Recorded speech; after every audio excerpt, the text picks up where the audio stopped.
ഓരോ വർഷവും ദസറ ദിനത്തിൽ ഭാരതത്തിന്റെ പല ഭാഗങ്ങളിലും ആയിരക്കണക്കിന് രാവണ കോലങ്ങൾ തീയിൽ കത്തിച്ചു കളയുന്നു.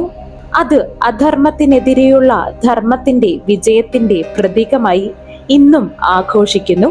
അതേ ഭാരതത്തിൽ തന്നെ ചില ഗ്രാമങ്ങളിലും ക്ഷേത്രങ്ങളിലും അതേ രാവണനെ ദൈവമായി കണ്ട് വിളക്ക് തെളിയിക്കുന്നു, പൂജകൾ നടത്തുന്നു. ഒരു മനുഷ്യനെ ഒരിടത്ത് ശപിക്കുകയും മറ്റൊരു ഇടത്ത് ആരാധിക്കുകയും ചെയ്യുന്നത് എന്തുകൊണ്ട്? രാമന്റെ ഏറ്റവും വലിയ ശത്രുവായ ഒരാൾ എങ്ങനെ ചിലരുടെ ആരാധന മൂർത്തിയായി മാറി? രാവണൻ. ഈ പേര് കേൾക്കുമ്പോൾ മിക്കവരുടെയും മനസ്സിലേക്ക് ആദ്യം ഓടിയെത്തുന്നത് രാമായണത്തിലെ ഏറ്റവും ശക്തനായ പ്രതിനായകൻ, സീതയെ അപഹരിച്ച രാജാവ്, ഒടുവിൽ ശ്രീരാമചന്ദ്രന്റെ അസ്ത്രത്തിനു മുൻപിൽ വീണ അഹങ്കാരിയായ രാജാവ്, ലങ്കയുടെ അതിസമ്പത്തും അഭേദ്യവുമായ സാമ്രാജ്യം ഭരിച്ചിരുന്ന രാജാവായിരുന്നുവെങ്കിലും അദ്ദേഹത്തിന്റെ ജീവിതത്തെ നിർണയിച്ചത് ഒരൊറ്റ സംഭവമാണ്: സീതയെ അപഹരിച്ചത്. അതായത് ചരിത്രത്തിലും ജനകീയ സ്മരണകളിലും അദ്ദേഹത്തെ ശാശ്വത വില്ലനാക്കി മാറ്റിയത്. എന്നാൽ രാമായണത്തിൽ ദശമുഖൻ എന്ന വാക്കിന് അർത്ഥം 10 തലകളുള്ള രാജാവ് എന്ന് മാത്രമല്ല. അയാളുടെ ആ 10 തലകൾ അഹങ്കാരത്തിന്റെ പ്രതീകമാണെന്ന് ചിലർ വ്യാഖ്യാനിക്കുമ്പോൾ, മറ്റു ചില പാരമ്പര്യങ്ങളിൽ അത് 10 ദിക്കുകളിലേക്കുള്ള അറിവിനെയും 4 വേദങ്ങളെയും 6 ശാസ്ത്രങ്ങളെയും ഉൾപ്പെടെയുള്ള വിശാലമായ ജ്ഞാനത്തിന്റെയും അസാധാരണമായ ബുദ്ധിശക്തിയുടെയും പ്രതിനിധീകരിക്കുന്ന പ്രതീകങ്ങളായി കാണുന്നു. അതുകൊണ്ട് തന്നെ ഇന്നും ഭൂരിഭാഗം ആളുകളും രാവണൻ എന്നതൊരു വില്ലനായി മാത്രമാണ് കാണുന്നത്. പക്ഷേ രാവണന്റെ കഥ അവിടെ അവസാനിക്കുന്നില്ല. വില്ലന്റെ മുഖത്തിന് പിന്നിൽ ചരിത്രവും പുരാണവും മറ്റൊരു അതിശയകരമായ വ്യക്തിത്വത്തെയും പരിചയപ്പെടുത്തുന്നു. പരമശിവന്റെ ഏറ്റവും ഉഗ്രനും അചഞ്ചലനുമായ ഭക്തനായി രാവണനെ അനേകം ഗ്രന്ഥങ്ങളിൽ വിശേഷിപ്പിക്കുന്നു. കൈലാസ പർവ്വതം തന്നെ ഉയർത്തുവാൻ ശ്രമിച്ചപ്പോൾ ശിവൻ തന്റെ കാൽവിരൽ കൊണ്ട് കൈലാസത്തെ അമർത്തി. അപ്പോൾ രാവണന്റെ കൈ കൈലാസത്തിനടിയിൽ കുടുങ്ങിപ്പോയി. അഹങ്കാരത്തിൽ നിന്നും ഭക്തിയിലേക്ക് മാറി തന്റെ തന്നെ നാഡികളെ വീണയുടെ തന്ത്രിയാക്കി മഹാദേവനെ സ്തുതിച്ച പാരമ്പര്യ കഥയും പറയുന്നു. ആ ഭക്തിയിൽ നിന്നുമാകുന്നു അനേകർ ഭക്തിയോടെ ചൊല്ലുന്ന ശിവതാണ്ഡവ സ്തോത്രം ജനിച്ചതെന്ന് വിശ്വാസം. സംഗീതത്തോടുള്ള അദ്ദേഹത്തിന്റെ അചഞ്ചലമായ പ്രണയത്തിന്റെ തെളിവായിരുന്നു ഇന്നും ചില പ്രദേശങ്ങളിൽ അറിയപ്പെടുന്ന രാവണഹത്ത എന്ന തന്ത്രിവാദ്യം. അങ്ങനെയുള്ള രാവണനെ ഇന്ത്യയിലെ ഭൂരിഭാഗം സ്ഥലങ്ങളിലും ദസറ ദിനത്തിൽ കത്തിക്കുമ്പോൾ ചില ഗ്രാമങ്ങളിലും ക്ഷേത്രങ്ങളിലും അതേ രാവണന്റെ മുൻപിൽ പൂക്കളും ദീപങ്ങളും സമർപ്പിക്കുന്നു. ഇവിടെയുള്ള ആളുകൾക്ക് രാവണൻ വെറും രാമന്റെ ശത്രുവല്ല, മഹാപണ്ഡിതനും ശിവഭക്തനും രാജാവുമായ ഒരാളാണ്. ഈ വിശ്വാസത്തിലൂടെ പിന്നീട് ചരിത്രവും പുരാണവും പ്രാദേശിക പാരമ്പര്യങ്ങളും ഇഴചേർന്ന കഥകളുണ്ട്. അങ്ങനെ രാവണനെ പൂജിക്കുന്ന അല്ലെങ്കിൽ ആദരിക്കുന്ന ഇന്ത്യയിലെ കുറച്ച് സ്ഥലങ്ങൾ: ഉത്തർപ്രദേശിലെ കാൺപൂരിൽ രാവണനായി സമർപ്പിച്ചിരിക്കുന്ന ഒരു പുരാതന ക്ഷേത്രമുണ്ട്. പ്രാദേശിക പാരമ്പര്യം അനുസരിച്ച് ഇത് നൂറ്റാണ്ടുകൾക്ക് മുൻപേ ഒരു രാജകുടുംബത്തിന്റെ പിന്തുണയോടെ സ്ഥാപിക്കപ്പെട്ടതാണെന്നാണ് വിശ്വാസം.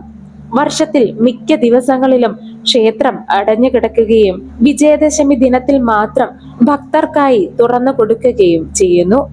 മറ്റ് സ്ഥലങ്ങളിൽ രാവണന്റെ പ്രതിമകൾ അഗ്നിക്കിരയാക്കുമ്പോൾ അവിടെ അദ്ദേഹത്തെ ആദരിച്ച് പൂജിക്കുകയും ദീപാരാധനകൾ നടത്തുകയും ചെയ്യുന്നു. രാവണൻ ശിവഭക്തനും അതുല്യ പണ്ഡിതനുമായിരുന്നു എന്ന വിശ്വാസമാണ് ഈ ആരാധനയുടെ അടിസ്ഥാനം. ഒരു മനുഷ്യന്റെ തെറ്റുകളോടൊപ്പം അദ്ദേഹത്തിന്റെ ജ്ഞാനത്തെയും ഓർക്കണമെന്ന സന്ദേശം ഇവിടുത്തെ പ്രാദേശികർ പറയുന്നു. അതുപോലെ തന്നെ ഡൽഹിക്ക് സമീപമുള്ള ഗ്രേറ്റർ നോയിഡയിൽ ബിസ്രഖ് എന്ന ഗ്രാമം ഇന്ത്യയിലെ ഏറ്റവും ശ്രദ്ധേയമായ രാവണ പാരമ്പര്യങ്ങളിൽ ഒന്നാണ്. ഈ ഗ്രാമത്തിന്റെ പേര് തന്നെ രാവണന്റെ അച്ഛനാകുന്ന വിശ്രവ മഹർഷിയുടെ പേരിൽ നിന്നുമാണ് ഉണ്ടായതെന്നാണ് വിശ്വാസം. അതുകൊണ്ട് തന്നെ രാവണൻ ഈ ഗ്രാമത്തിന്റെ പുത്രനാണെന്ന് പലരും കരുതുന്നു. ഇവിടെ വിജയദശമി ദിനത്തിൽ അഥവാ ദസറ ദിനത്തിൽ ആഘോഷങ്ങൾക്ക് പകരം രാവണന്റെ മരണ ദിവസമായി കണക്കാക്കി ദുഃഖാചരണം നടത്തുന്നു. അടുത്തതായി ജോധപുരിന് സമീപമുള്ള മന്ധോർ. രാവണന്റെ ഭാര്യയായ മണ്ഡോദരിയുടെ ജന്മസ്ഥലമാണ് ഇവിടെന്നാണ് ഐതിഹ്യം പറയുന്നത്. അതിനാൽ ഇവിടെയുള്ള ചില സമൂഹങ്ങൾ രാവണനെ മരുമകനായി ആദരിക്കുന്നു. ഇവിടെ രാവണനെ അനുസ്മരിക്കുന്ന സ്മാരകങ്ങളും അദ്ദേഹവുമായി ബന്ധപ്പെട്ട് കരുതുന്ന പാരമ്പര്യങ്ങളും കാണാം.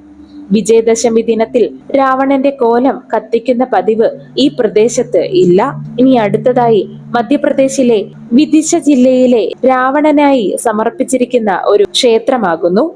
ചില സമൂഹങ്ങളിൽ രാവണനെ മഹാപണ്ഡിതനും ശിവഭക്തനുമായ ബ്രാഹ്മണ രാജാവാക്കി ആരാധിക്കുന്നു. പ്രത്യേക ദിവസങ്ങളിൽ പൂജകളും വേദപാരായണങ്ങളും നടത്തുന്നു. ഇവിടെ പ്രാർത്ഥിക്കുന്നവർക്ക് ജ്ഞാനവും ധൈര്യവും ലഭിക്കും എന്നാണ് വിശ്വാസം. അഞ്ചാമതായി ആന്ധ്രാപ്രദേശിലെ കാക്കിനാഡയിലും സമീപ പ്രദേശങ്ങളിലും ഉൾപ്പെടെ ചില സ്ഥലങ്ങളിൽ രാവണനെ മഹാശിവഭക്തനായി ആരാധിക്കുന്ന ഒരു പ്രാദേശിക വിശ്വാസം കാണുന്നു. ഇവിടങ്ങളിൽ വലിയ ഔദ്യോഗിക രാവണ ക്ഷേത്രങ്ങൾ കുറവാണെങ്കിലും ചില കുടുംബങ്ങളും ആത്മീയ പാരമ്പര്യങ്ങളും അദ്ദേഹത്തെ ശിവഭക്തിയുടെ മാതൃകയായി പരാമർശിക്കുന്നു. ശിവതാണ്ഡവ സ്തോത്രം പാരായണം ചെയ്യുമ്പോൾ രാവണനെ സ്മരിക്കുന്ന പതിവും ചില ആരാധനാ പാരമ്പര്യങ്ങളിൽ കാണാം. ഇവ പ്രാദേശിക ആചാരങ്ങളാണ്. എല്ലായിടത്തും ഇത് ഒരുപോലെ നിലനിൽക്കുന്നും ഇല്ല.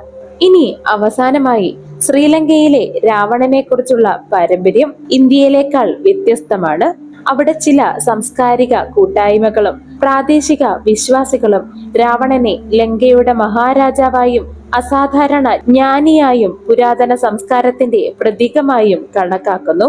ചില ആരാധനാലയങ്ങളും ഗുഹകളും മലനിരകളും അവിടെയെല്ലാം രാവണന്റെ സ്മരണകളുമായി ബന്ധപ്പെട്ട ചടങ്ങുകൾ നടത്തുന്നു. അദ്ദേഹവുമായി ബന്ധപ്പെടുത്തി പറയുന്ന കൊട്ടാര അവശിഷ്ടങ്ങൾ, ഗുഹകൾ, ഔഷധ സസ്യങ്ങളുടെ കഥകൾ, പുരാണപരമായ വിമാന സാങ്കേതിക വിദ്യയെക്കുറിച്ചുള്ള ഐതിഹ്യങ്ങൾ എന്നിവയെല്ലാം ശ്രീലങ്കൻ ജനകീയ പാരമ്പര്യത്തിന്റെ ഭാഗമാണ്. അങ്ങനെ നോക്കുമ്പോൾ ഒരേ രാവണൻ ഒരു ദേശത്തിന്റെ തിന്മയുടെ പ്രതീകവും മറ്റൊരിടത്ത് ജ്ഞാനത്തിന്റെ പ്രതീകവും, ഒരിടത്ത് അഗ്നിക്കിരയാക്കുന്ന രൂപവും മറ്റൊരിടത്ത് പൂക്കളാൽ അലങ്കരിക്കപ്പെടുന്ന വിഗ്രഹവും ആകുന്നു. എല്ലാ വർഷവും വിജയദശമി ദിനത്തിൽ ഭാരതത്തിന്റെ ആകാശം തീജ്വാലകളാൽ നിറയുന്നു. ആയിരക്കണക്കിന് രാവണ പ്രതിമകൾ അഗ്നിക്ക് ഇരയാകുന്നു. അത് ധർമ്മം അധർമ്മത്തെ ജയിച്ചതിന്റെ ആഘോഷമാണ്. എന്നാൽ അതേസമയം ഇന്ത്യയിലെ ചില ഗ്രാമങ്ങളിൽ അന്തരീക്ഷം തികച്ചും വ്യത്യസ്തമാണ്. ഇവിടെ പടക്കങ്ങളുടെ ശബ്ദമില്ല, രാവണന്റെ കോലങ്ങൾ കത്തുന്നുമില്ല. മറിച്ച് നിശബ്ദമായ പ്രാർത്ഥനകളും ദീപങ്ങളും തെളിയിക്കുന്ന ചടങ്ങുകളും അനുസ്മരണങ്ങളും മാത്രമാണ് നടക്കുന്നത്. ഈ വീഡിയോ നിങ്ങൾക്ക് ഇഷ്ടമായാൽ ലൈക്ക് ചെയ്യുക. നിങ്ങളുടെ അഭിപ്രായങ്ങൾ കമന്റ് ബോക്സിൽ അറിയിക്കുക. ഇത്തരമുള്ള വീഡിയോകൾക്കായി ചാനൽ സബ്സ്ക്രൈബ് കൂടെ ചെയ്യുക.